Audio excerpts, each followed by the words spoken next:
December 1944. The Ardennes forest lay buried under snow and fog, its narrow roads choked with columns of German troops pushing westward. For the soldiers of the Wehrmacht, the weather was an ally. Thick cloud cover grounded most Allied aircraft, and the heavy mist that clung to the forests made accurate artillery fire difficult. After weeks of preparation, the German offensive had begun with stunning speed. Many soldiers crossing the Sauer River believed that the worst danger, American artillery, had been neutralized by the winter sky itself. The river crossing was tense but orderly. Engineers worked through the night, laying pontoon bridges across the freezing water, while infantry units waited along the banks. Frost clung to helmets and rifle barrels. The men moved quietly, aware that American forces were somewhere beyond the dark tree line, but confident that poor visibility protected them. For decades, artillery had obeyed certain rules. If a shell hit the ground, soldiers in foxholes or behind embankments could survive the blast. Trenches, dugouts, and frozen earth offered protection from fragments that spread mostly outward along the surface. Experienced soldiers knew this. Many had survived years of war by trusting those simple principles. But on that winter night, something different began to happen. The first shells arrived without warning. There was the distant thump of American artillery somewhere far behind the lines, followed by the rising whistle of incoming rounds cutting through the frozen air. Then, instead of striking the ground, the shells exploded above it. Bright flashes burst in the darkness 15 or 20 meters over the German positions. For a split second, the forest lit up like lightning. Then came the sound, a violent crack echoing through the trees, followed by a storm of razor-sharp steel fragments raining downward. Men who had dropped safely into foxholes suddenly found themselves trapped in metal cages of falling shrapnel.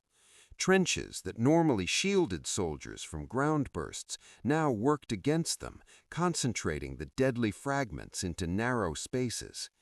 One survivor later described the moment as if the sky itself had shattered. Shell after shell detonated in mid-air. The explosions did not dig craters in the frozen earth.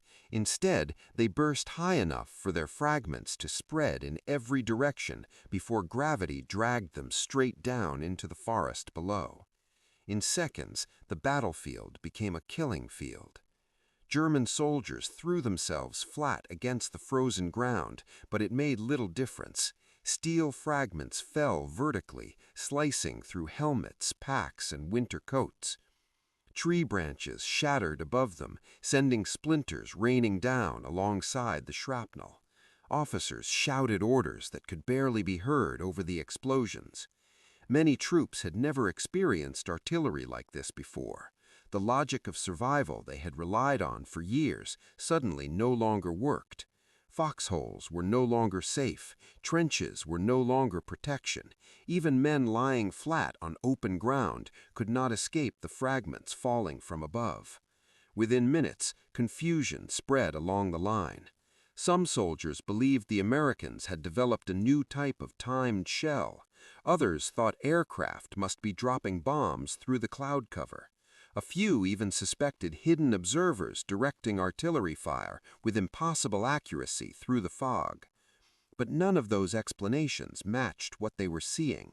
The shells were detonating with eerie precision, not too high, not too low, always just above the ground, exactly where the explosion would produce the greatest possible spread of deadly fragments. The barrage continued through the night. American artillery batteries positioned miles away fired in carefully coordinated patterns. Each gun crew loaded shells that looked identical to ordinary artillery rounds. To the men firing them, there was little outward difference, but inside each shell was something no army in the world had ever successfully built before. For the German soldiers under the bombardment, the experience was terrifyingly unpredictable. The explosions seemed almost intelligent, as if the shells themselves knew exactly when to detonate. Attempts to take cover only made things worse. In traditional artillery attacks, survival depended on digging deeper or hiding behind thicker barriers. But now the danger came from above, where the fragments could spread freely before falling directly into trenches and foxholes. Units that had crossed the Sour River hours earlier began suffering heavy casualties without ever seeing the enemy. Stretcher bearers moved through the forest between barrages, dragging wounded men through the snow already stained dark in the moonlight. Medics worked frantically, but the injuries were severe, deep punctures from jagged steel fragments that had fallen at lethal speed. Some survivors later reported hearing the fragments slicing through the air like swarms of angry insects. Others remembered the strange flashes overhead, brief explosions illuminating the fog and snow-covered trees before plunging everything back into darkness. By dawn, the results were devastating. Entire groups of soldiers had been killed in positions that normally would have protected them from artillery. Foxholes that once meant safety had become traps. German officers studying the battlefield struggled to understand what had happened. Artillery had always been dangerous, but this was different. The pattern of casualties suggested explosions occurring above the ground, not on it. Yet no known artillery fuse could reliably detonate shells at exactly the right height over a battlefield. Some suspected that American forward observers were using new radar equipment to guide the shells. Others believed it must be a coincidence, a series of perfectly timed airbursts created by mechanical fuses. But the pattern repeated itself again and again. Wherever American artillery fired, shells burst precisely above the ground, maximizing their deadly effect. For the soldiers enduring these attacks, the psychological impact was almost as powerful as the physical destruction. For years, they had trusted the earth beneath their feet to protect them. Now, even the sky had become an enemy. Word began spreading quietly among German units. Something new was being used against them, something that made ordinary cover useless. As the winter offensive continued through the Ardennes forest, more and more soldiers would encounter this mysterious artillery. Many would survive to describe the same terrifying experience, the moment when incoming shells stopped striking the ground and began exploding directly above their heads. For the German soldiers in the Ardennes, the bombardment felt unnatural. Artillery had always followed predictable patterns. Shells struck the ground, blasted craters into the earth, and scattered fragments outward. Soldiers survived by digging deeper, hugging the ground, or sheltering behind terrain. These simple rules had been learned through years of war on the Eastern Front, in North Africa, and across Western Europe. But now those rules were failing. Reports began reaching German commanders that something strange was happening during American artillery attacks.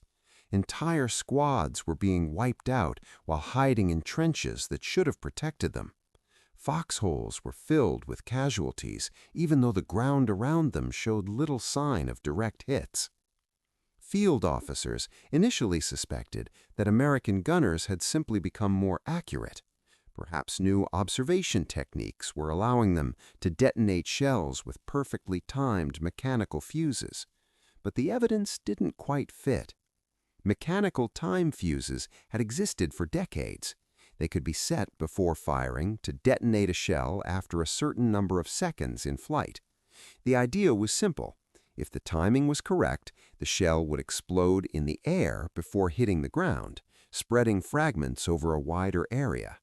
In theory, this created the perfect artillery attack against infantry. In practice, it rarely worked as intended. Battlefields were chaotic. Distances changed constantly. Weather conditions altered the speed and trajectory of shells. Even small miscalculations could cause a timed shell to explode far too early or far too late. If the fuse detonated too soon, the fragments would scatter harmlessly above the target. If it detonated too late, the shell would bury itself in the ground before exploding, greatly reducing the spread of shrapnel. For this reason, perfectly timed air bursts were extremely difficult to achieve. Even the best artillery crews rarely produced them consistently. Yet the American shells falling in the Ardennes seemed to do exactly that. Again and again, they detonated at precisely the right height above the ground. Not 10 meters too high, not buried in the snow, always in the deadly zone where fragments could spread outward and downward across the widest possible area. German officers reviewing the battlefield damage could see the results clearly. The trees above positions were shredded by steel fragments. Branches had been cut apart. Splinters littered the snow. Meanwhile, the ground below showed far fewer craters than expected. The explosions were happening in the air. But how? The answer lay thousands of kilometers away from the frozen forests of Belgium, in laboratories and research facilities that had been working on one of the most secret scientific projects of the war. Years earlier, Allied scientists had begun chasing an idea that many experts considered impossible. They wanted to build a fuse that could make its own decision.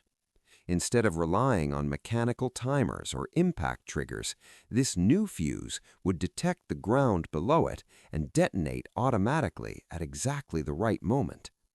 To accomplish that, the shell would need to sense its surroundings while flying through the air at tremendous speed.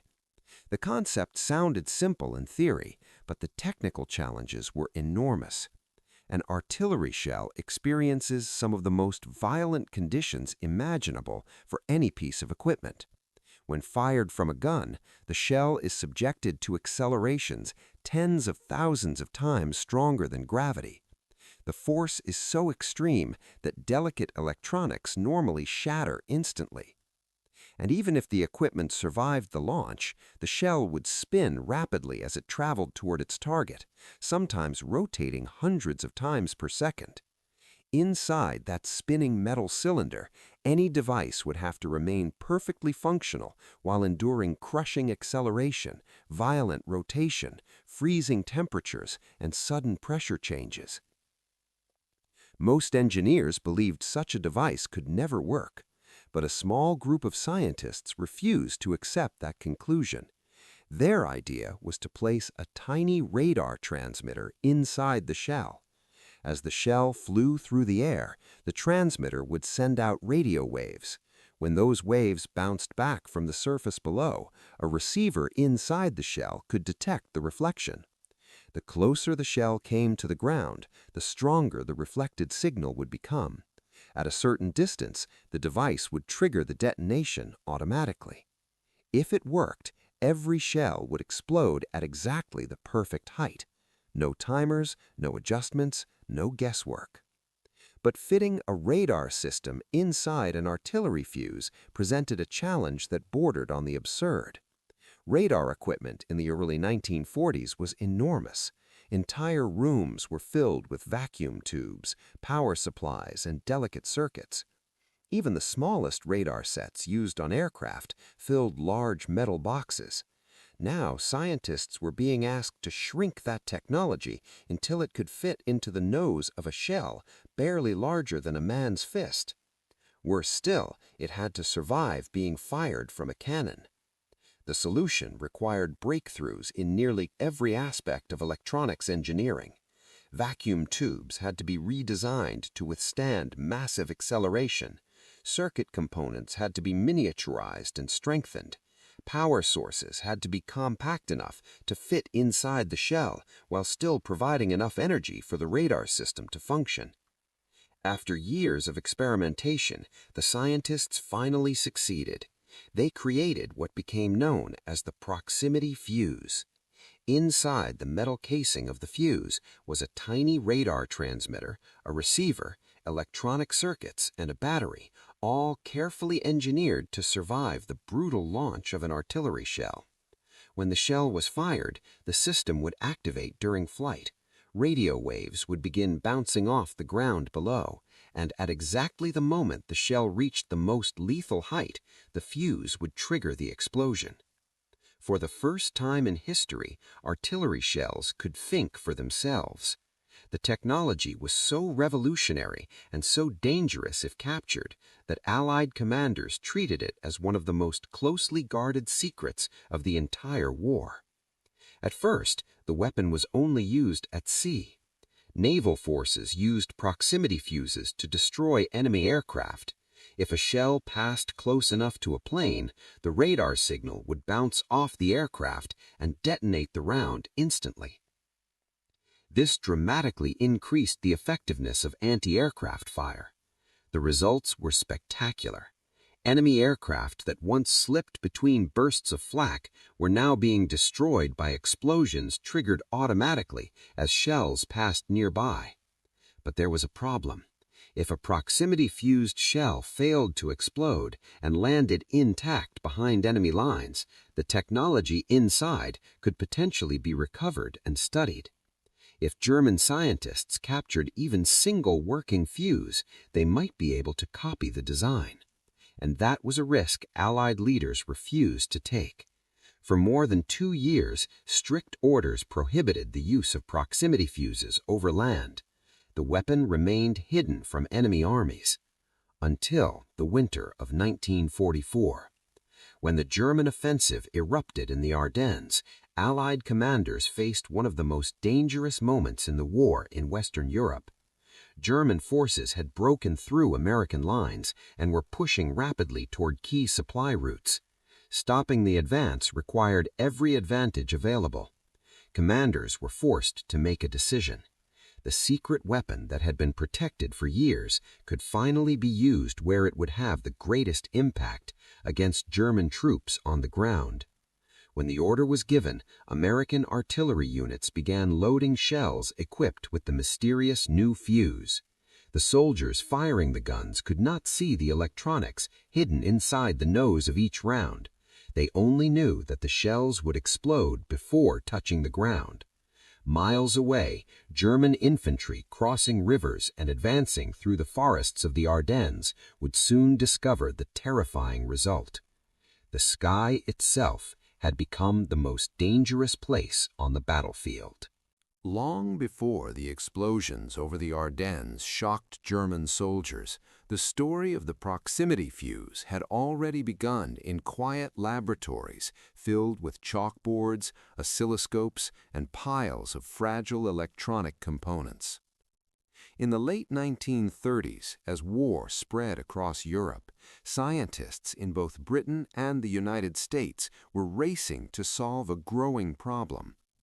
Aircraft were becoming faster, flying higher, and attacking in larger formations. Traditional anti-aircraft artillery struggled to hit them. The mathematics of the problem was brutal. A gun crew had to calculate the speed, altitude, and direction of a moving aircraft, predict where it would be seconds later, and fire a shell to meet it at exactly that point. Even if the calculation was perfect, the shell still had to explode close enough for its fragments to damage the plane.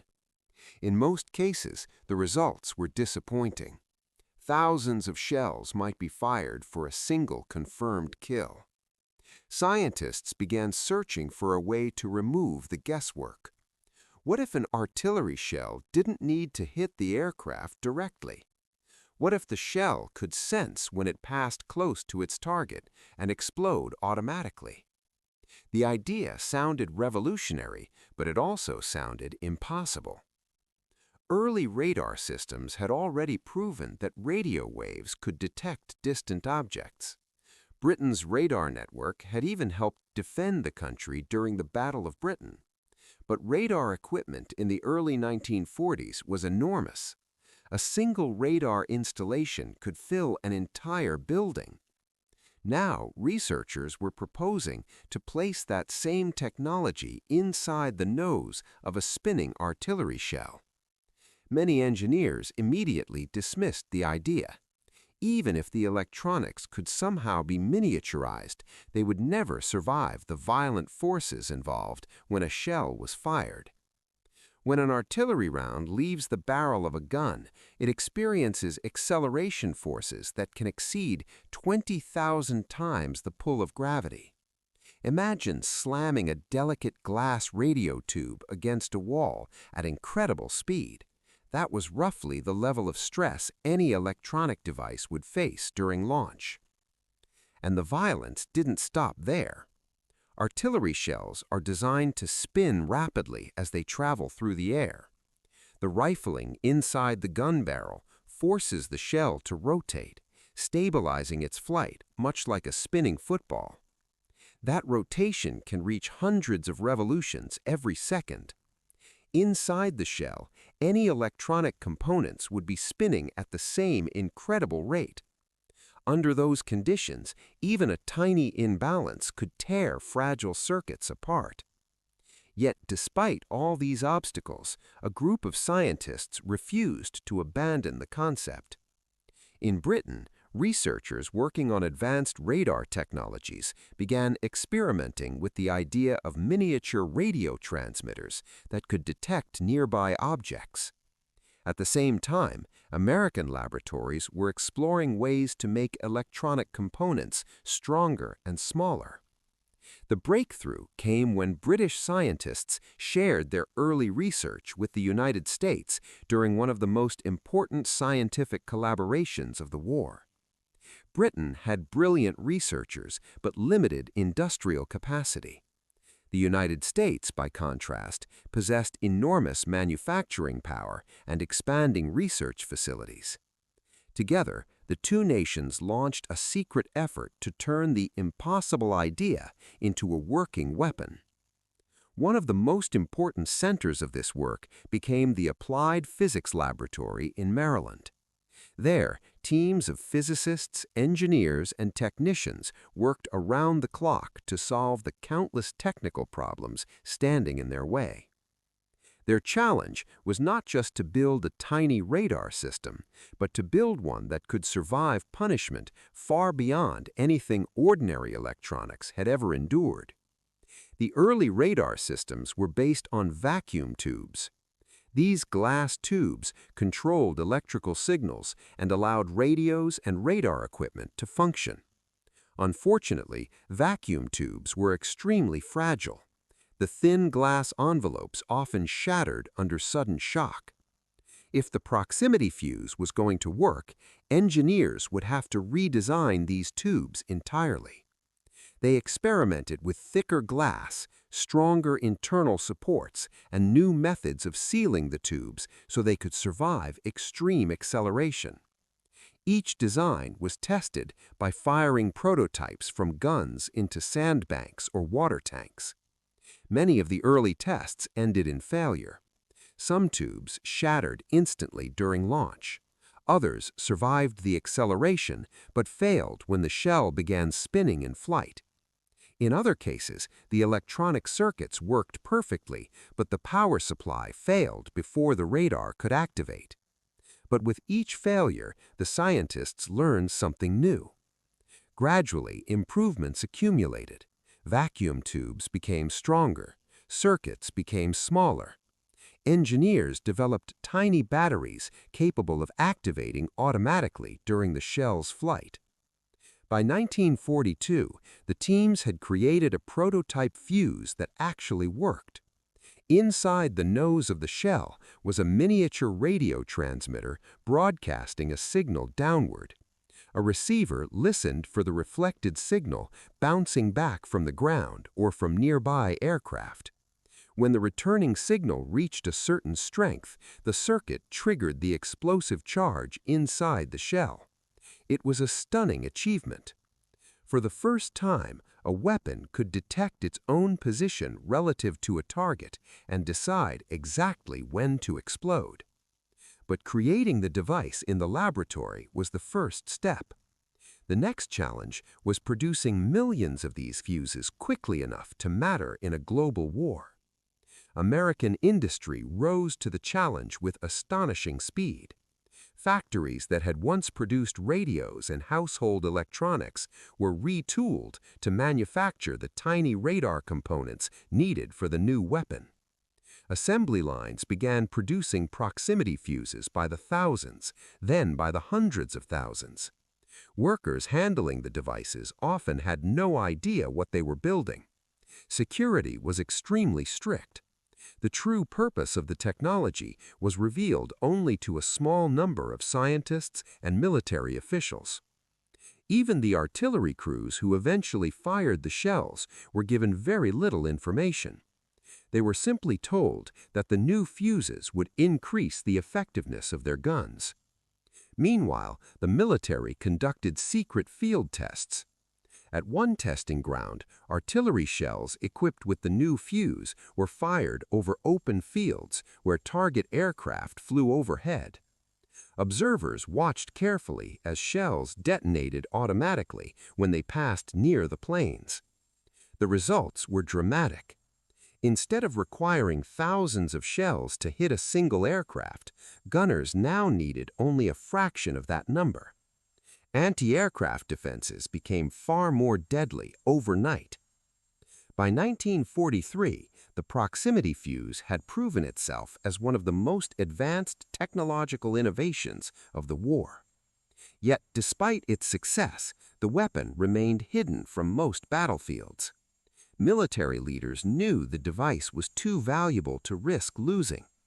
If enemy forces recovered an unexploded shell and studied the technology inside, they might discover how it worked. And once the secret was known, they could begin building their own versions. So for years, the proximity fuse remained a closely guarded secret, used primarily at sea against enemy aircraft. Few soldiers on land had ever seen its effects. But by the winter of 1944, the war in Europe had reached a critical moment. German forces had launched a massive offensive through the forests of the Ardennes, catching many Allied units by surprise. The situation was dangerous enough that American commanders began reconsidering the restrictions placed on their secret weapon. They had spent years protecting the technology. Now they faced a question that could shape the outcome of the battle. Should they finally unleash it against German troops on the ground? By December 1944, the war in Western Europe had entered one of its most dangerous phases. German forces had launched a massive offensive through the Ardennes forest, striking a long stretch of the Allied front that was thinly defended and believed to be relatively quiet. Snowstorms and thick fog covered the region, grounding most Allied aircraft and creating the perfect conditions for a surprise attack. The sudden assault shocked American commanders. German armored columns pushed through narrow forest roads, capturing towns and cutting supply lines. Entire units found themselves surrounded or forced to retreat under heavy pressure. The offensive threatened to split the Allied armies and disrupt the momentum that had carried them across France after the invasion of Normandy. Stopping the advance required immediate action. American artillery would play a critical role in slowing the German push. Throughout the war, artillery had been one of the most powerful weapons available to Allied forces. Well-trained gun crews could deliver accurate fire across miles of battlefield, breaking up infantry attacks and damaging armored formations before they reached their objectives. But this time, the situation was different. German soldiers advancing through the Ardennes had learned how to survive artillery barrages. Years of experience had taught them to dig quickly, spread out, and use natural terrain for protection. Foxholes, trenches, and shallow dugouts offered a reasonable chance of survival against shells that exploded on the ground. As long as soldiers stayed low and used cover effectively, artillery alone rarely destroyed entire units. American commanders knew this, and now they possessed a weapon capable of changing those rules entirely. For more than 2 years, proximity fuses had been kept away from ground battlefields. The risk of an unexploded shell falling into enemy hands was considered too great. If German scientists discovered the secret technology inside the fuse, they might reproduce it. But the situation in the Ardennes forced Allied leaders to reconsider. German forces had already achieved a major breakthrough. Their armored units were moving rapidly toward important supply hubs and road networks. If they advanced far enough, they could threaten the port of Antwerp and disrupt the entire Allied supply system in Western Europe. Commanders needed a way to stop large numbers of infantry quickly and efficiently. The proximity fuse offered exactly that capability. When the decision was finally made, the order moved quietly through American artillery units positioned across the front. Gun crews received new shells, equipped with the mysterious fuse they had heard about but rarely seen in action on land. To the soldiers loading the guns, the rounds looked almost identical to ordinary artillery shells. But inside the nose of each one was a tiny radar device waiting to activate during flight. Once fired, the shell would listen for radio waves bouncing back from the ground below. When the reflected signal reached the right strength, the fuse would trigger the detonation automatically. The shell would explode in midair at exactly the height where its fragments could spread across the widest possible area. For infantry caught in the open, the effect was devastating. As German troops pushed through forests and across snowy fields, American artillery batteries began firing the new shells in large numbers. Instead of burying themselves in the frozen earth, the rounds detonated above the battlefield, sending thousands of steel fragments downward in deadly arcs. The explosions reached into trenches and foxholes that once offered reliable protection. Even soldiers lying flat against the ground could not escape fragments falling from above. Observers watching the bombardments noticed something remarkable. Units that might normally survive heavy artillery fire were suddenly suffering catastrophic losses. Groups of soldiers advancing through the trees were cut apart within minutes. The psychological impact was just as powerful as the physical destruction. German troops quickly realized that the usual methods of survival were no longer working. Digging deeper did not help. Taking cover in trenches did not help. The fragments from the airbursts reached almost everywhere. Reports from the front lines began describing unusual behavior among some German units. Soldiers hesitated before moving forward under artillery fire. In some cases, they refused orders to advance through areas where American guns were active. The fear of airburst artillery became widespread. For commanders trying to maintain the momentum of the offensive, this hesitation created serious problems. Infantry units that were supposed to support armored advances became increasingly cautious. Every movement through open terrain carried the risk of sudden explosions above their heads. Meanwhile, American artillery crews continued firing the new shells with growing confidence. Gun crews reported that the airbursts were far more effective than traditional ground detonations. The fragments spread across wider areas and struck soldiers who might otherwise survive a barrage. The technology was proving its value far beyond the expectations of many officers. Among the commanders overseeing these operations was one of the most aggressive and confident leaders in the American Army, General George S. Patton. Known for his bold tactics and relentless drive, Patton understood the importance of maintaining pressure on German forces during the battle.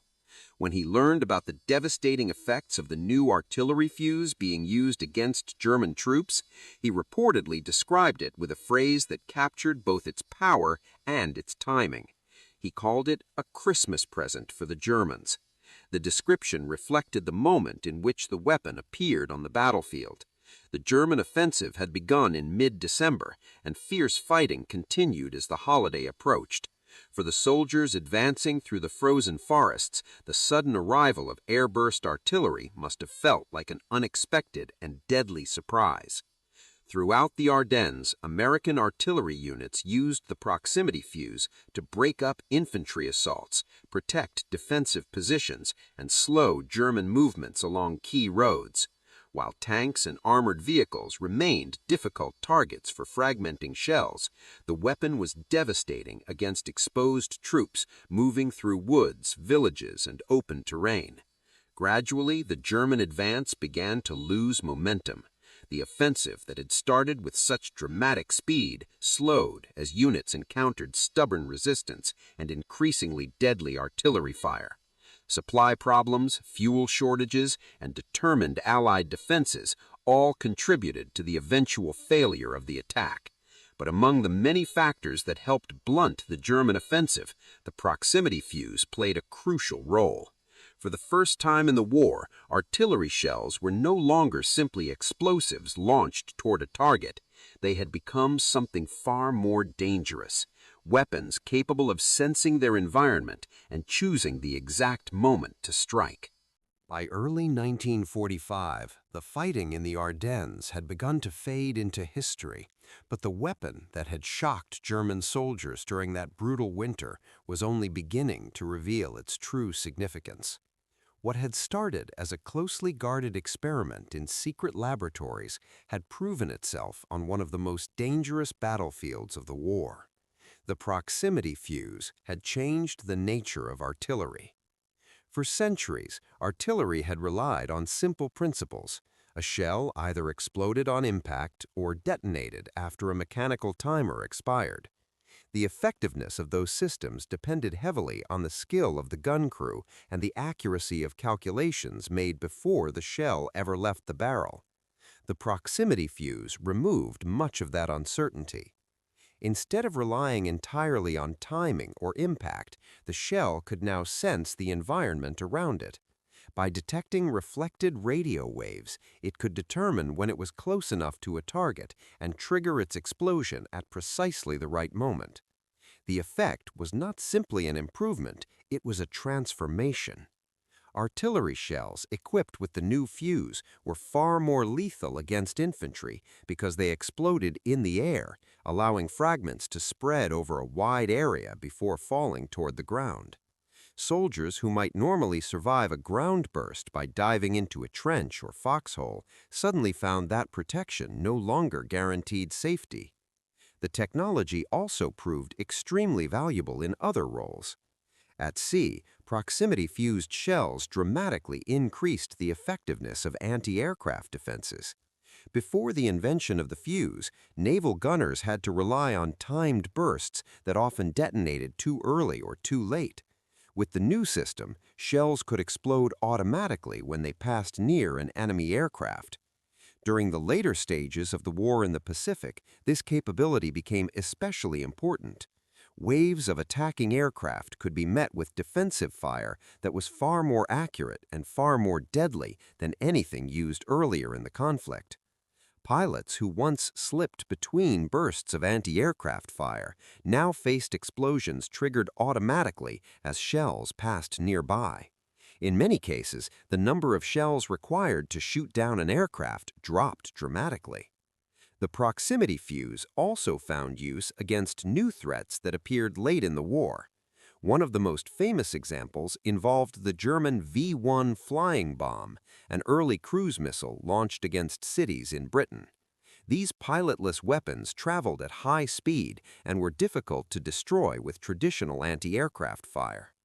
Proximity-fused shells gave defenders a much better chance of destroying the flying bombs before they reached their targets. But despite these successes, the full importance of the technology was not immediately understood by the public. The secrecy surrounding the project remained in place even after the war ended. Many of the scientists who had worked on the device returned quietly to universities and research laboratories without discussing the details of their wartime achievements. Within military circles, however, the significance was clear. The proximity fuse represented one of the first practical examples of a weapon that combined electronics with traditional explosives to create a system capable of reacting to its surroundings. It was a step toward a new generation of smart weapons that would eventually dominate modern warfare. The tiny radar device hidden inside an artillery shell demonstrated that electronics could guide and control destructive power in ways previously considered impossible. The success of the project also revealed something important about the way the war had been fought. Victory in the Second World War was not determined only by armies, tanks, and aircraft. It was also shaped by scientists, engineers, and industrial workers who transformed theoretical ideas into practical tools for the battlefield. The proximity fuse was a perfect example of that partnership. British researchers had first explored the concept of detecting nearby targets with radio waves. American laboratories refined the design and solved the enormous engineering challenges required to miniaturize the electronics. Then factories across the United States produced millions of the devices with incredible speed and precision. Each shell fired from an artillery gun represented the combined effort of thousands of people working far from the front lines. By the end of the war, millions of proximity fuses had been manufactured and used in combat. Their effectiveness ensured that similar technologies would continue to evolve in the decades that followed. Modern air defense missiles, smart bombs, and advanced artillery systems all trace part of their history back to the same basic principle first proven during the Second World War, a weapon that could sense its environment and react automatically. Looking back, many historians have placed the proximity fuse among the most important technological breakthroughs of the conflict, alongside radar, code breaking, and the jet engine. It did not receive the same level of public attention as some of those innovations, but its impact on the battlefield was undeniable. For the German soldiers who experienced it during the winter of 1944, the weapon was mysterious and terrifying. Shells that seemed to explode with unnatural precision turned the sky itself into a source of danger. For the scientists who built it, the device represented years of careful research, countless failed experiments, and an unwavering belief that something once considered impossible could eventually be made real. And for the soldiers who depended on artillery to defend their positions and stop enemy advances, the proximity fuse became one of the most effective tools available in the final months of the war. From quiet laboratories filled with fragile electronics to the frozen forests of the Ardennes, the journey of this small piece of technology reflected the larger story of the war itself, a conflict shaped not only by courage and strategy, but by innovation, collaboration, and the relentless pursuit of new ideas. In the end, a radar set small enough to fit inside an artillery shell helped change the way wars would be fought for generations to come.